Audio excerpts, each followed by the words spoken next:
Would you feel safer in a gun-free state? Why or why not? Here in Ireland, our regular police, Gardaí, don't even carry guns. There are armed units. Guns exist. Hunting is a sport and farmers might have them for rabbits etc.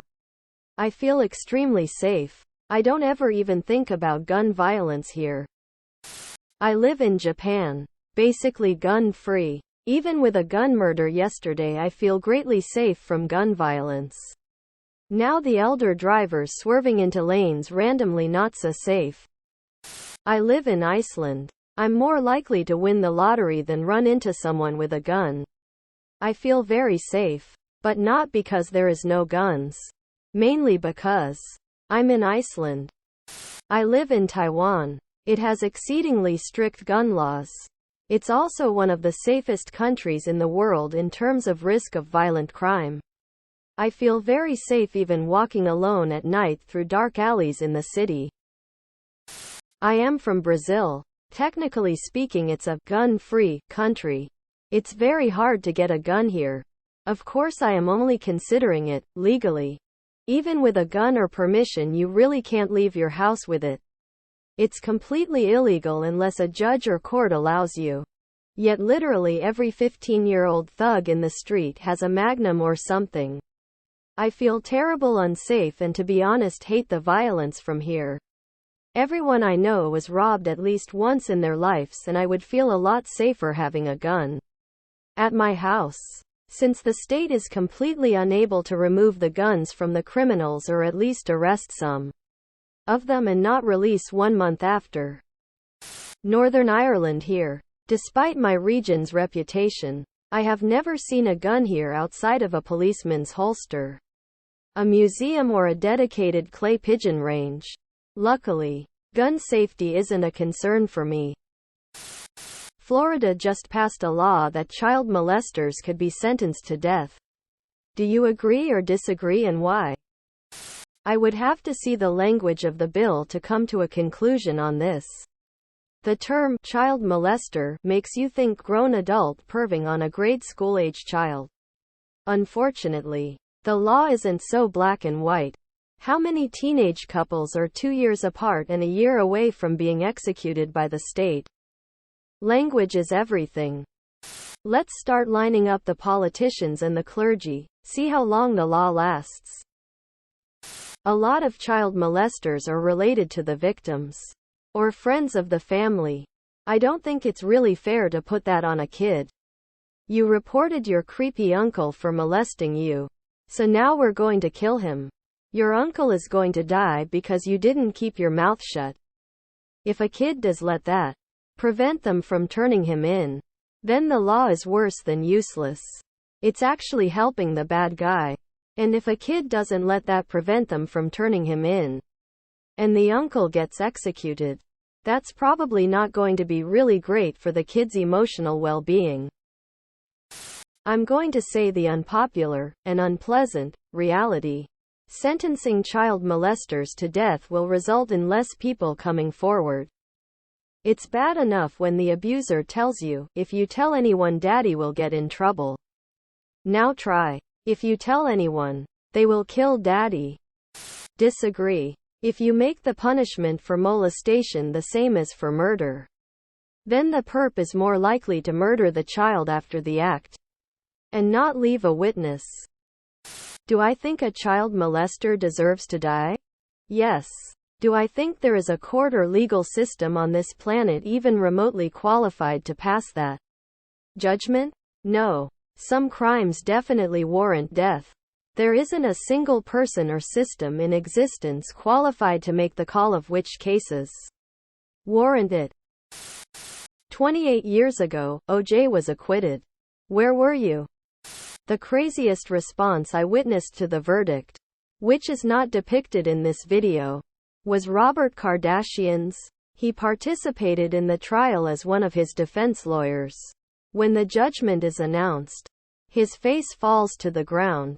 He cannot believe that O.J. was acquitted.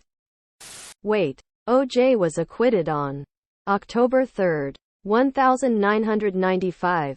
https en.wikipedia.org/wiki/murder_of_o._j.Simpson.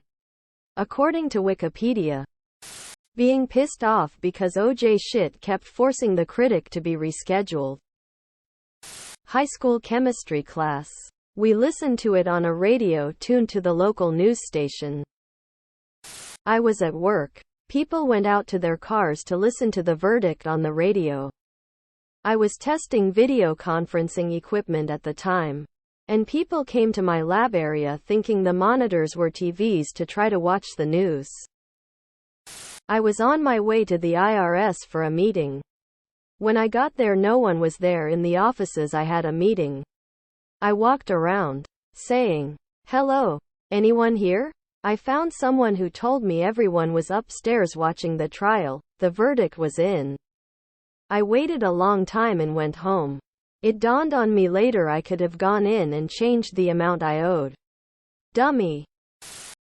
What's a pro and con about your country? Mexico tacos and narcos. Pro: if you're rich, it's one of the best places in the world. Cons: you can't get rich here. Italy. Pro: people avoid you. Con: that's kinda lonely.